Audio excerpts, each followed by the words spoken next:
This is such a big year for climate change in the UK 2020. We've got the UN Climate Conference at the end of the year in Glasgow, but there's another really major event that's already got underway, which is our National Citizens Assembly on climate change. So 110 citizens selected from across the country coming together across 4 weekends to talk about how do we get from here to where we need to be, which is net zero.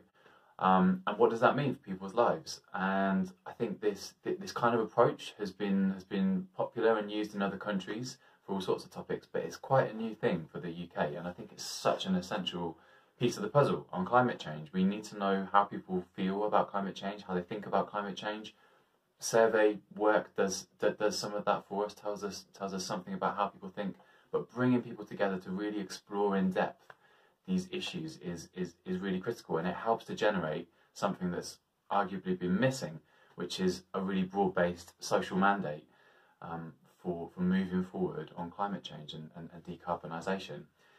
People sometimes say we don't need to be getting people together to talk about climate change. That's a waste of time. We just need to be getting on with these low carbon policies that we know we need to do. But I think that's missing the point. Climate policies that don't have public support are vulnerable, are fragile. They're vulnerable to changes in the political winds. So we need to build that broad-based social mandate. And I think that as we go through the year, whether it's climate campaigns to engage the public, to be tuned into where people actually are, whether it's how we present what the UK is actually leading on in terms of climate change at the UN conference in Glasgow, I think we should be really proud of this work that's happening with the Citizens Assembly, and it's something that we can showcase and say to other countries. This is something that every country around the world needs to be doing, building that really broad-based social mandate for pushing forward action on climate change.